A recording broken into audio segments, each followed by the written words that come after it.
So hey guys, welcome back to new video. आज मैं आप सभी के लिए एक बार फिर से लेकर आ गया हूँ सब्सक्राइबर्स की भेजी हुई कुछ बेहद ही खौफनाक और सच्ची कहानियाँ लेकर। अगर आप मेरे चैनल पर नए हो तो मेक श्योर कि आप चैनल को सब्सक्राइब कर दो, क्योंकि मैं आपके लिए ऐसी स्टोरीज लेकर आता रहता हूँ। अगर आपको भी अपने साथ घटी कोई घटना मुझे बतानी हो तो आप उसे स्क्रीन पर दिख रही मेरी इंस्टाग्राम आईडी या फिर मेरे व्हाट्सएप नंबर के ज़रिए मुझ तक पहुँचा सकते हो।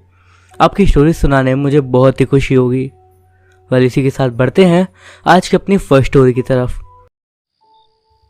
मेरा नाम अमित है और आज हम सब पूरे परिवार के साथ देहरादून से अपने गांव आए हैं, जो कि उत्तर प्रदेश के बाराबंकी ज़िले में है। मेरे परिवार में मेरे मम्मी पापा, मेरी 2 बहन और एक छोटा भाई है। हमारे गांव आने का कारण यह है कि इसी महीने मेरी बड़ी बहन की शादी होनी है। 21 जून 2011 घड़ी में लगभग समय दोपहर के 12 या 12:30 बज रहे होंगे। मेरे दादाजी ने मुझसे कहा कि अमित जाओ बगीचे से कच्चे आम तोड़कर ले आओ, आमों की ज़रूरत है। मैं और मेरा भाई, मेरे चाचा के लड़के, हम सब लगभग 7 या 8 जने मिलकर बगीचे में जाने लगे। जो मेरे साथ आए थे वो सब आम तोड़ रहे थे, लेकिन मैं बगीचे में एक किनारे पर खड़ा हुआ था। इन सब ने इस बगीचे से आम तोड़ लिए थे और अब हमें और आम चाहिए थे।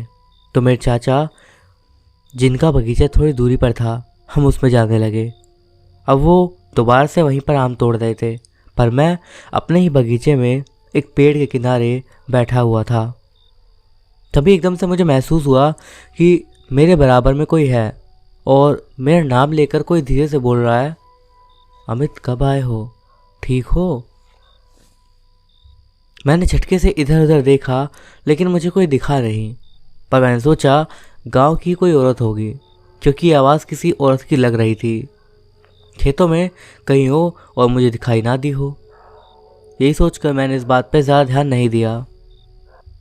लगभग 5 मिनट के बाद मुझे फिर से वही एहसास हुआ कि मेरे जस्ट बराबर में किसी महिला की आवाज़ आ रही हो, जो कि मेरे कान में बिल्कुल साफ आई। अमित ठीक हो तुम, कब आए? ये सुन के अब मुझे थोड़ा डर सा लगने लगा। सामने ही बगीचे में सब लोग थे, इसीलिए मैं बड़ी तेज़ी से भागा और भागते भागते मेरा पैर एक नाली में पड़ा और मैं नीचे गिर गया। तभी मेरे छोटे भाई, जो कि मेरा चाचा का लड़का था, उसने मुझे देखा और वो तुरंत भागता हुआ मेरे पास आया और उसने मुझे पकड़ कर उठाया और कहा, क्या हुआ अमित भैया? मैंने उसकी बात का जवाब देते हुए कहा, कुछ नहीं शिवम, कुछ नहीं हुआ। उसने फिर से कहा, आप इतनी तेज़ भाग क्यों रहे थे? मैंने कहा कुछ नहीं। मैंने किसी को कुछ भी नहीं बताया जो कि मेरे साथ अभी हुआ था। वो सब मेरे से कई बार पूछ रहे थे, पर मैंने कुछ नहीं बताया और हम सब आम लेकर वापस घर आ गए। लेकिन मैंने ये बात किसी को भी नहीं बताई। मुझे लगा लोग पता नहीं क्या कहेंगे और यकीन भी करेंगे या नहीं। इस दौरान मेरी बहन की शादी भी हो चुकी थी और अब हम लोग वापस देहरादून भी लौट आए थे। पर 5 साल के बाद, साल 2016 में तारीख 8 मार्च, मुझे किसी वजह से अपने गांव में वापस आना पड़ा। लेकिन इस बार हमारे घर से वहां पर कोई नहीं आया था, सिर्फ मैं आया था। आज मैं गांव में अपने सभी भाइयों के साथ, जो कि मेरे चाचा के लड़के थे, इन्हीं सब के साथ गांव में घूम रहा था। आज खेत खलियान में और बगीचे में भी हम लोग खूब घूमे। ऐसे ही पूरा दिन बीत गया और शाम को हम लोग वापस घर आने लगे। गांव में उस समय शौचालय ज़्यादा नहीं बने थे, तो सभी लोग गांव के शौच के लिए खेतों में ही जाया करते थे। मैं और मेरा भाई शामू, हम दोनों तकरीबन 7:30 बजे शाम को शौच के लिए अपने बगीचे की तरफ चल दिए। मेरे भाई ने कहा, अमित भैया चलो कहीं और चलते हैं। मैंने कहा नहीं, इधर ही चलो। तो मैं और मेरा भाई दोनों अभी बैठे ही होंगे कि तभी मुझे किसी की आवाज़ आई, अमित ठीक हो? मैंने इधर उधर देखा, पर मुझे कोई दिखाई नहीं दिया। मैंने सोचा कि मुझे ऐसा लगा होगा, इस पर मैंने दोबारा ज़्यादा ध्यान नहीं दिया। लेकिन एक बार फिर से मुझे आवाज़ आई, ठीक हो तुम, कब आए? मैं जल्दी जल्दी अपना काम ख़त्म करके उठा और बाहर निकला। मैंने कहा, शामू जल्दी चल। वो भी बैठा भी नहीं था और दूसरे खेत में टहल रहा था। वो भागकर मेरे पास आया और बोला, क्या हुआ भैया? पर मैंने उससे सवाल करते हुए कहा, आज मुझे कौन आवाज़ मार रहा था? कोई था क्या यहाँ पे? मेरी बात का जवाब दे। नहीं भैया, कोई भी तो नहीं था, सिर्फ आप और मैं हैं यहाँ पर। तब मैंने उसे कहा, अच्छा चलो फिर। मेरे भाई ने देखा कि शायद मैं डरा हुआ हूँ, इसलिए उसने कहा, क्या हुआ बताओ ना। मैंने बोला, कुछ नहीं, चलो अब यहाँ से। और हम दोनों ही वापस आ गए। ये बात मैंने तभी भी किसी को नहीं बताई, लेकिन मुझे ऐसा लग रहा था कि ये आवाज़ तो जानी पहचानी है, पर आवाज़ किसकी है ये याद नहीं आ रहा था। इसी उधेड़बुन में मैं सो गया। लेकिन जब अगले दिन सुबह मैं जगा, तब थोड़ी देर बाद मैंने दादाजी से पूछा, दादा कल हम रात में खेतों में गए थे, तो मेरे साथ जो कुछ हुआ मैंने वो सब कुछ दादाजी को बता दिया। मेरे दादाजी ने बिल्कुल शांति से कहा, कुछ नहीं है, ये तुम्हारी बड़ी वाली बुआ है, वो कुछ नहीं करेगी, तुम्हें बहुत प्यार करती है तुमसे, इस वजह से तुम्हें उनकी आवाज़ आई। मैंने अपने दादाजी से कहा, बड़ी वाली बुआ तो मरी हुई हैं, वो कैसे आवाज़ मारेंगी? दादाजी ने मुझे समझाते हुए कहा, कुछ लोग मरने के बाद भी अपने लोगों को नहीं भूल पाते। हम सब लोग तो रोज़ यही रहते हैं, तुम कभी कभी आते हो, इसीलिए तुमको महसूस हुआ होगा कि तुम्हें आवाज़ मारी है, कुछ नहीं करेंगे तुम्हें। दादाजी की बात सुनकर मैं थोड़ा डर गया था, लेकिन इस घटना का एक अगला अध्याय भी था, जो कि कुछ समय बाद का था। मैं उस समय पर वापस देहरादून आ गया था, पर हम सब लोग गांव जाते ही थे, लेकिन कभी कभी 2 साल या फिर कभी 3 साल भी हो जाते थे ना जाए हुए। अब वो दिन भी आ गया था जब हम लोग फिर से सब एक साथ जाने थे गांव में। साल 2021 अप्रैल का महीना। इस बार गांव आने का कारण था, अब मेरी शादी कुछ दिनों में होने वाली थी। इस समय काफ़ी ज़्यादा डिस्टर्बेंस थी कोरोना वायरस की वजह से भी, तो जैसे ही हमें मौका मिला हम तुरंत गांव आ गए। दरअसल अब मेरी ही कुछ दिनों में शादी होने वाली थी, इस वजह से सब लोग मुझसे कहते थे कि हमें ज़्यादा बाहर मत घूमना और खेत बगीचे में तो बिल्कुल मत जाना। लेकिन मैं था तो ढीठ, किसी न किसी बहाने खेतों में चला ही जाता था। मेरी शादी का दिन जैसे जैसे नज़दीक आ रहा था, वैसे वैसे लोग मुझ पर खास नज़र रख रहे थे कि मैं कहीं इधर उधर ना घूमने जाऊं। मेरी शादी में बस 2 दिन बच रहे थे कि मुझे थोड़ा अजीब अजीब सा लगने लगा। मैं जब रात को अकेले बाथरूम जाता या घर के अगल बगल में भी घूमता, तब भी मुझे अजीब सा महसूस होता। वैसे तो हमारे घर के ठीक आगे कृष्ण भगवान का एक मंदिर भी है, लेकिन फिर भी मैं रात को अगर बाथरूम में जाता तो ऐसा लगता कि कोई मेरे आसपास है। ऐसा मुझे कई दिनों तक महसूस हुआ। कई बार आवाज़ से भी आती थी, वही वाली, अमित तुम ठीक हो? पर मैंने ये बात अब किसी को भी नहीं बताई दोबारा, और मुझे 2-3 दिन से रात में काफ़ी डर लग रहा था। वजह मुझे भी नहीं पता, और अगर मैं किसी को बताता तो सब लोग कहते, मना करते हैं हम लोग तुमको इधर घूमने के लिए। हालांकि अब मैं कहीं जाता नहीं था, घर पे ही रहता था। कहते हैं कि काली बिल्ली का रोना अशुभ होता है। काली बिल्ली किसी अनहोनी का प्रतीक बताई जाती है। पर शादी के लिए जो मंडप लगा हुआ था, उसमें रोज़ रात को 2 या 3 बजे के करीब बिल्ली रोती थी। काली बिल्ली का रोना अशुभ होता है, इसीलिए घर का कोई भी सदस्य उसे रोता देखकर तुरंत भगा देता था उसे। पता नहीं बिल्ली का रोना एक संयोग था या फिर होने वाली किसी अनहोनी का संदेश। अब वो दिन भी आया जिस दिन मेरी शादी होनी थी, और मेरी शादी हुई भी। शादी के 1-2 दिन तक कोई दिक्कत भी नहीं हुई, रात में सभी नॉर्मल था और अब डर भी नहीं लग रहा था। किंतु शादी के लगभग 1 हफ्ते के बाद मेरी पत्नी अपने घर यानी मायके गई। उस दिन हम लोग भी कहीं गए हुए थे, तो हम सब शाम को घर लौटे और तब तक अंधेरा हो चुका था, और उस दिन बारिश भी हो रही थी, जिसके कारण लाइट चली गई थी। गांव में अक्सर होता है, बारिश होती है बिजली चली जाती है, इसलिए मैं अपने कमरे में सोने के लिए जा रहा था। तभी मुझे पता नहीं क्या हुआ, मेरा मन हुआ मिठाई खाने का। वैसे मैं रात को मीठा नहीं खाता था, पर उस रात मैंने मिठाइयाँ खानी शुरू कर दी और एक के बाद एक लगभग 7-8 गुलाब जामुन खा लिए। ऐसा कभी नहीं होता था कि मैं मीठा खाऊं और बिना मुँह धोए सो जाऊं। उस दिन मैं तुरंत अपने कमरे में जाकर लेट गया। पहले तो मैंने ऐसे ही ऑनलाइन 2-3 हॉरर स्टोरी सुनी यूट्यूब पर, और कहानियाँ सुनने के बाद मैं फिर से लेट गया।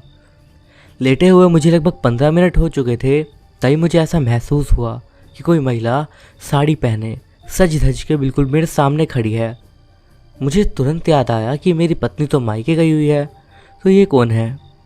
थोड़ी देर में वो महिला मेरे और पास आकर बड़े प्यार से मेरे कान में बोली, अमित शादी हो गई?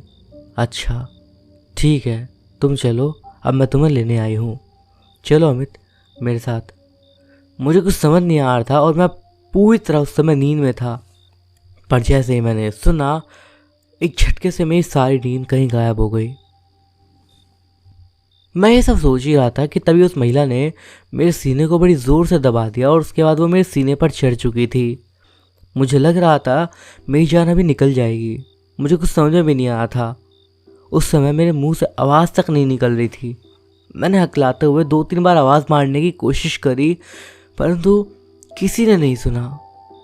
किस्मत अच्छी थी, शायद इस बार मेरे जीजा ने आवाज़ सुनी और उस समय सब लोग बाहर ही थे। सब आपस में बात कर रहे थे, इसलिए कोई सोया नहीं था। मेरी आवाज़ सुनने के बाद जीजा ने मुझे आवाज़ मारी वापस, अमित क्या हुआ? जीजा का इतना ही कहना था कि घर के सभी लोग तुरंत मेरे कमरे में आए और सब ने मुझे पकड़कर बिठा दिया। उस समय तो मैं कुछ बोलना नहीं चाह रहा था, लेकिन मेरे मुंह से खुद ब खुद आवाज़ निकल रही थी। मैं शायद रो रहा था। मैंने अपने पापा को कहा, तुम लोगों ने मुझे क्यों नहीं बुलाया? मेरा भी हक है। अब मैं अपना हक लूँगी और अमित को अपने साथ ले जाऊंगी, चाहे कुछ भी हो जाए। अमित अब मेरे साथ चलेगा। तभी मुझे ऐसा महसूस हो रहा था कि घर के बाहर बहुत सारे लोग खड़े हैं और सब मुझे बुला रहे हैं, अमित चलो यहाँ से, अब तुम्हारा यहाँ कोई नहीं है। वो महिला मेरे सर के पीछे खड़ी थी और मुस्कुरा रही थी। उसने मुझसे एक बार फिर से कहा, तुम्हें चलना होगा, तुमको लेने पूरी बारात आई है। मेरे घर वाले सब परेशान हो रहे थे, परंतु मुझे उस औरत की आवाज़ जानी पहचानी लग रही थी, क्योंकि ये वही आवाज़ थी।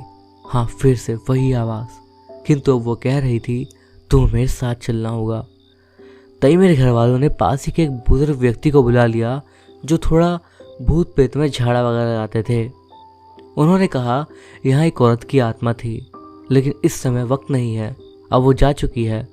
वो व्यक्ति इतना बोलकर वहीं खड़ा रहा, परंतु मैं उस महिला को अभी भी अपनी आंखों से साफ साफ देख रहा था, जो कि लाल साड़ी में मेरे पीछे खड़ी थी और मुस्कुरा रही थी। उसके साथ सैकड़ों संख्या में लोग बाहर थे, जो कि मेरा नाम ले रहे थे, अमित चलो यहाँ से। पर उस व्यक्ति को पता नहीं ये सब क्यों नहीं दिख रहा था। ये सब मेरे साथ आधी रात तक चलता रहा और मेरे सभी घर वाले पूरी तरह जगे हुए थे। मेरे साथ एक तरफ पापा और एक तरफ मेरा भाई शामू लेटा था और मैं बीच में था। तभी मेरे छोटे भाई ने एक बार हनुमान चालीसा लगाकर मेरे पास रख दी, परंतु जैसे ही हनुमान चालीसा चलाई गई, उस महिला को पता नहीं क्या होने लगा और वो मेरे सीने पर चढ़ गई थी और मुझे कह रही थी, जल्दी चलो, अब वक्त नहीं है। मेरी ऐसी हालत देखकर मेरे घर वालों ने हनुमान चालीसा बंद कर दी। तब जाकर वो महिला मेरे ऊपर से नीचे उतरी और ये सब मेरे साथ पूरी रात होता रहा। लेकिन सुबह के लगभग 4-4:30 बजे के बाद मुझे ऐसा महसूस नहीं हो रहा था और वो महिला और उसके साथ के सब लोग गायब हो गए थे। मुझे सब कुछ नॉर्मल लगने लगा और उसके बाद मुझे नींद भी आ गई। मैं सुबह 8 बजे तक सोया रहा। फिर अगले दिन मेरे पापा और जीजा मुझे किसी बाबा के पास लेकर गए। उन्होंने बताया कोई अपने घर का ही है जिसे उसका हक नहीं मिला। उन्होंने एक ताबीज़ मुझे दी और कहा सतर्क रहना। बाकी उस दिन से मुझे वो महिला दोबारा नहीं दिखी और ना ही उसकी आवाज़ सुनाई दी। उस घटना के 15 दिन बाद हम लोग वापस से देहरादून आ गए और अब सब कुछ ठीक है।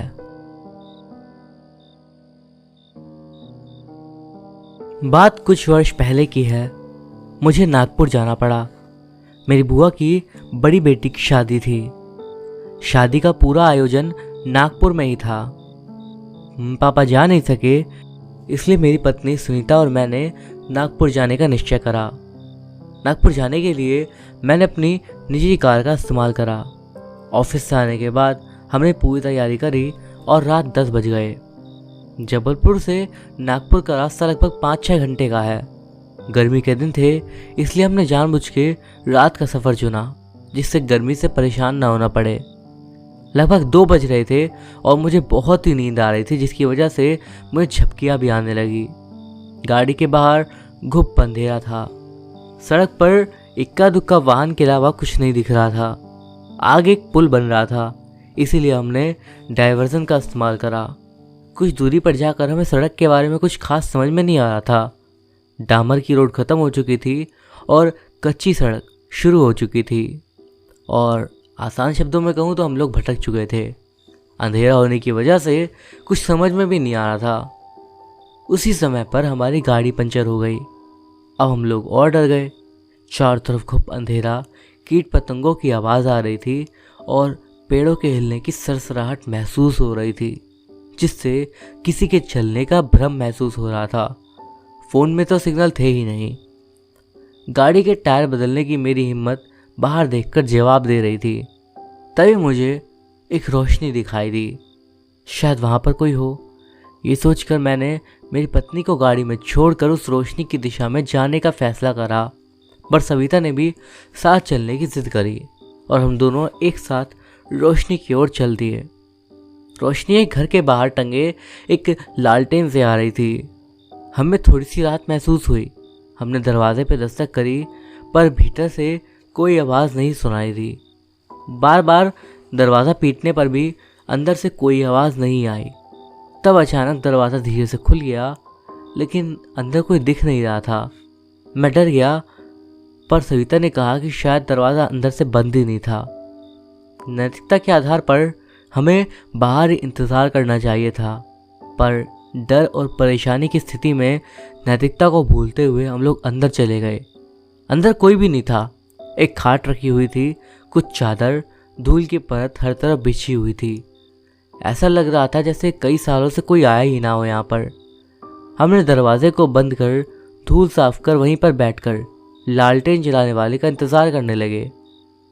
थोड़ी देर में लालटेन बुझ चुकी थी और तभी वहाँ पर किसी के चलने की आवाज़ आ रही थी। हमने कुछ नहीं बोला। ऐसा लग रहा था कई लोग हैं जो उस घर के आसपास चल रहे हैं। हमें लगा शायद जानवर है, पर कुछ देर के बाद हमारा ये भ्रम दूर हो गया। जब सविता ने खिड़की से झांक कर देखा तो उसके छक्के छूट गए। उसे एक परछाई जो कि सफ़ेद रंग की थी वो दिख रही थी, जो शायद किसी पेड़ से उल्टी लटकी थी। उसने अपने हाथों से अपने मुंह को दबा लिया, जिससे उसकी चीख न निकल सके। सेकंड्स में वो पसीने से तरबतर हो गई। मैंने उसकी हालत देखकर सावधानी से बाहर झाँका तो मेरे भी रोंगटे खड़े हो गए। वहाँ एक नहीं, कई सारी सफ़ेद परछाइयाँ खड़ी थी, कुछ पेड़ों पे लटकी हुई और कुछ आसपास टहली हुई। मेरे दिल की धड़कन तेज़ हो गई और कुछ समय के लिए तो मानो रुक सी गई। दिमाग ने काम करना बंद कर दिया और रोंगटे खड़े हो गए। मैं पसीने से नहा चुका था। तभी दरवाजे पे दस्तक भी हुई और हमारे प्राण हलक में आ चुके थे। हमने जवाब नहीं दिया और डर के साए में इंतज़ार करते हुए हमने पूरी रात काट दी। सुबह होते ही जब बाहर सन्नाटा दिखा तो हम बाहर निकले। बाहर अब कुछ नहीं था। जल्दी से गए, गाड़ी का टायर बदला और किसी तरह से नागपुर पहुँचे। हमने बात किसी को भी नहीं बताई, पर वापस जबलपुर आते समय हमने इस बार दिन में सफ़र करने का निश्चय करा। पर आज भी जब हमें वो रात याद आती है तो हमारी रातों का चैन उड़ जाता है। आज की अगली कहानी हमें भेजी है हमारे सब्सक्राइबर महेंद्र परिहार ने। आइए आगे की कहानी को उन्हीं के शब्दों में जानते हैं। ये कहानी जो मैं आपको बताने जा रहा हूँ, ये मेरे दादाजी के साथ घटी थी। जब उन्होंने मुझे ये बताई थी तब मेरी उम्र लगभग 15 साल की थी और उनकी लगभग 60-65 के आसपास की। ये घटना उनके साथ लगभग 20 से 25 साल पहले घटी थी, उनके और उनके दोस्त के साथ। ये घटना हमारे पड़ोसी के साथ घटी थी। उन्होंने बताना शुरू करा। हमारे पड़ोसी, उनका नाम घनश्याम था। ये बात साल 2000 के आसपास की है। उन्होंने बताया कि घनश्याम अपने घर से रोज 10 किलोमीटर दूर काम के लिए आया जाया करता था। दरअसल वो डेली रिहायशी इलाके में जाकर मजदूरी का काम करता था। उस समय गांव में घर वगैरह कम ही होते थे और सड़कें अधिकतर सुनसान ही रहा करती थी। तो शाम के वक्त जब घनश्याम अपनी मजदूरी कर कर वापस घर आ रहे थे तो वो चावंडर नाम के इलाके से गुजर रहे थे। ये इलाका अब तो काफी रिहायशी है, लेकिन उस समय काफी ज्यादा सुनसान रहा करता था। सर्दियों का समय था और शाम होते होते अंधेरा काफी ज्यादा हो गया था। उस दिन भी घनश्याम को आते आते अंधेरा हो गया था और वो अपनी साइकिल पर घर आ रहा था। लेकिन जैसे ही वो चावंडर की सुनसान रोड पर पहुंचा तो उन्होंने देखा कि एक छोटा बकरी का बच्चा सड़क के बीचों बीच खड़ा हुआ है। उसके अलावा उन्हें सड़क पर दूर दूर तक और कुछ भी दिखाई नहीं दिया।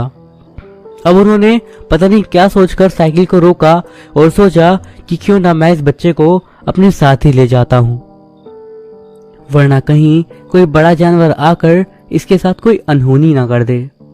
यही सोचकर उन्होंने अपनी साइकिल रोकी और उस बकरी के बच्चे को गोदी में लिया और उसे किसी तरह पीछे बिठाया और उसके बाद साइकिल को फिर से चलाने लगे। अब वो साइकिल को लेकर कुछ ही आगे बढ़े होंगे तो उन्होंने देखा कि वो साइकिल को आगे बढ़ा ही नहीं पा रहे थे, मानो उस बकरी के बच्चे की बजाय उस पर कोई हाथी बैठ गया हो, जिसके वजन के कारण साइकिल अब थोड़ी सी भी आगे नहीं जा पा रही थी।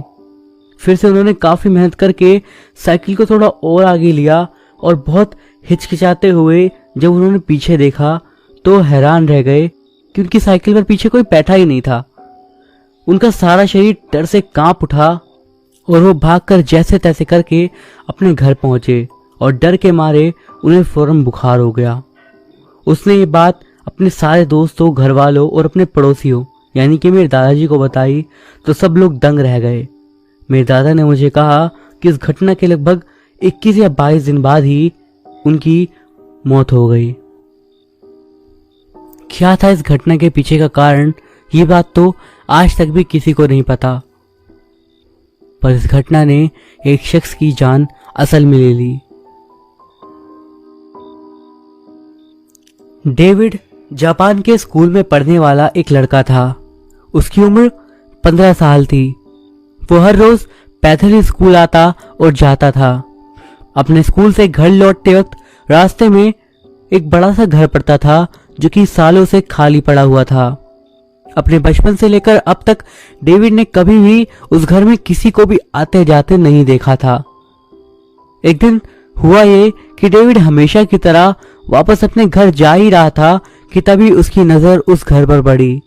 उस घर की पहली मंजिल पर बनी खिड़की से उसे कोई देख रहा था और ये बात डेविड के लिए काफी चौंकाने वाली थी क्योंकि वो घर सालों से खाली पड़ा हुआ था। उसने ध्यान से देखा तो लगभग उसी की उम्र की एक खूबसूरत लड़की उस खिड़की में से उसे देख रही थी। उसे लगा कि शायद उस घर में अब कोई रहने आया है और यही सोचकर वो अपने घर की ओर चल दिया। लेकिन ये चीज अब हर रोज होने लगी। जब भी स्कूल से घर जाते वक्त वो घर आता, डेविड की नजरें न जाने क्यों अपने आप ही उस खिड़की पर चली जाती और वहां पर उसे वो लड़की हर रोज नजर आती। डेविड को अब वो लड़की पसंद आने लग गई थी। एक दिन हुआ ये कि डेविड का करीबी दोस्त सुनियो किसी बात से दुखी था और उसके बाकी सारे दोस्त उसे शांत करा रहे थे। डेविड ने उसके दुखी होने का रीजन पूछा तो पता चला कि सुनियो स्कूल की अपनी जिस क्लासमेट को पसंद करता था उसे किसी और लड़के ने प्रपोज कर दिया था। अभी वो उसके साथ डेट पर जाने के लिए भी तैयार थी। सुनियो ने अब तक उससे अपने दिल की बात भी नहीं कही थी। सुनियो उस लड़की को अपने दिल की बात बताता उससे पहले ही ये सब हो गया। ये सब जानने के बाद डेविड भी सोचने लगा कि अगर उसने समय रहते उस लड़की को जो कि हर रोज उसे खिड़की पर दिखती थी अपने दिल की बात नहीं बताई तो कहीं उसका भी सुनियो वाला हाल ना हो। उसने ये तय कर लिया कि आज उस घर में जाकर उस लड़की से वो अपने दिल की बात कह कर ही रहेगा। उसी दिन डेविड स्कूल छूटने के बाद जल्दी जल्दी अपने घर जाने लगा और रास्ते की ओर दौड़ा। बहुत जल्द ही वो घर उसके सामने था जहां हर रोज वो लड़की उसे दिखती थी और आज भी वो लड़की वहीं पर खड़ी हुई थी। बिना देर करे वो उस घर के अंदर चला गया, लेकिन हैरान करने वाली बात यह थी कि घर अंदर से पूरा वीरान पड़ा था, मानो सालों से वहां पर कोई आया ही ना हो। लेकिन डेविड ने तो इस बात पर ध्यान ही नहीं दिया और उसके सिर पर उस लड़की का भूत जो सवार था। डेविड तुरंत घर की सीढ़ियों पर चढ़कर उस लड़की के कमरे में चला गया, लेकिन वहां जाने के बाद जो उसने देखा उसके होश उड़ गए। उसने देखा कि उस लड़की के कमर के नीचे का शरीर कटा हुआ था। हर रोज खिड़की से उसका आधा शरीर जो डेविड देखता था वही उसका पूरा शरीर था। डेविड तो ये देखने के बाद भागना भूल ही गया था और उसे मानो पता चल ही गया था कि अब भागने का कोई फायदा नहीं है, क्योंकि मौत उसके सामने ही थी। तभी वो लड़की अपने दोनों हाथों की मदद से जमीन से रेंगते हुए उसकी तरफ बढ़ने लगी। ऐसा कहना गलत नहीं होगा कि वो तो हवा से भी तेज गति से उसकी ओर बढ़ रही थी। एक ही झटके में उसने डेविड के शरीर को कमर के नीचे से 2 हिस्सों में काट दिया। और ये सिर्फ इकलौता ऐसा केस नहीं था जब किसी को इस तरह से मारा गया हो, बल्कि इस तरह के बहुत सारे केस 90s के समय में जापान में देखने को मिले। कई केसेस में हर विक्टिम के 2 टुकड़े शरीर के मिलते थे और उनकी लाशें सुनसान जगह पर मिलती थी, जो कि ज्यादातर रेलवे स्टेशन के पास होती थी। लोगों का मानना था कि वो एक लड़की का भूत था जिसे नाम दिया गया टेके टेके। जब भी वो लड़की अपने दोनों हाथों की मदद से जमीन पर रेंगते हुए तेजी से चलती थी तो उससे टक टक की आवाज आती थी और इसीलिए उसका नाम टेके टेके रखा गया। लोगों का मानना था कि काशिमा रेको नाम की लड़की का भूत था ये। काशिमा स्कूल में पढ़ने वाली एक लड़की थी जो कि बहुत शाय नेचर की थी। वो किसी से ज्यादा बात नहीं करती थी और इसी स्वभाव के कारण स्कूल में पढ़ने वाले बाकी बच्चे उसका मजाक उड़ाते थे। एक दिन हुआ ये कि स्कूल छूटने के बाद वो अपने दोस्तों के साथ अपने घर जा रही थी। वापस जाते वक्त उसके दोस्तों ने उसके साथ एक मजाक करने के बारे में सोचा। जब वो लोग एक रेलवे स्टेशन पर पहुंचे तो उसके दोस्तों ने उसके साथ कुछ ऐसा किया जिसकी वजह से वो डर गई और रेलवे की पटरियों पर गिर गई। उसके दोस्त उस पर हंस रहे थे कि तभी काशिमा को यह एहसास हुआ कि उसका पैर एक पटरी के अंदर फंस गया था। वो उससे बाहर निकलने की कोशिश कर रही थी कि तभी एक तेज रफ्तार ट्रेन वहां पर आई और तेज गति से वहां से गुजर गई। तब तक काशिमा के दोस्त वहां से भाग चुके थे। उस ट्रेन के गुजरने के कारण काशिमा का शरीर 2 टुकड़ों में कट गया और उसकी कमर के नीचे का हिस्सा उसके ऊपरी शरीर से पूरा अलग हो चुका था। हालांकि इसके बाद भी वो जिंदा थी और दर्द में चिल्ला रही थी और मदद के लिए आवाज दे रही थी, पर कोई भी उसकी मदद करने के लिए वहां पर नहीं था। कुछ ही समय बाद काशिमा ने दम तोड़ दिया और फिर वो टेके टेके नाम के अर्बन लेजेंड के नाम से मशहूर हो गई। लोगों का मानना था कि टेके टेके की आत्मा ज्यादातर रात के समय रेलवे स्टेशन के आसपास घूमती थी और जो भी अकेला मिलता उसे वो मार डालती थी। कुछ लोगों का तो ये भी मानना था कि मरने से पहले वो मारने वाले से पूछती थी कि मेरे पैर कहाँ हैं, और फिर उसके भी अपनी तरह 2 टुकड़े कर देती थी। कुछ लोगों का ये भी दावा है कि टेके टेके बस एक मनगढ़ंत कहानी है और कुछ नहीं, पर कुछ लोग इसे सत्य मानते हैं। अब आप बताइए कि आप इसे सच कहेंगे या फिर एक झूठ। मेरा नाम शिवानी है और मैं यूपी की रहने वाली हूँ। ये घटना जो मैं आज आपको बता रही हूँ ये मैंने अपनी आंखों के सामने ही होते हुए देखी है। दरअसल मेरे पापा जल्दी ही गुजर गए थे, जिसके बाद मैं अपने बचपन का ज़्यादा समय अपने दादाजी के साथ रही हूँ।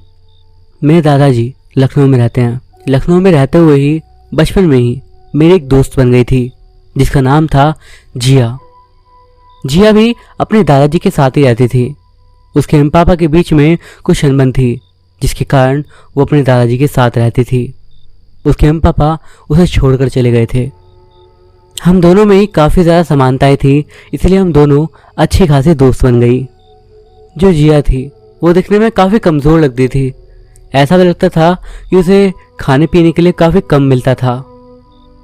इसके अलावा ज़्यादातर समय जब भी मुझसे मिलती वो उदास ही रहती। इसके पीछे का कारण भी था। जो उसके दादाजी थे वो बहुत ही ज़्यादा मेरे हिसाब से तो खराब इंसान थे। वो हमेशा उसे मारते रहते थे और हमेशा ही उसे डांटते रहते थे।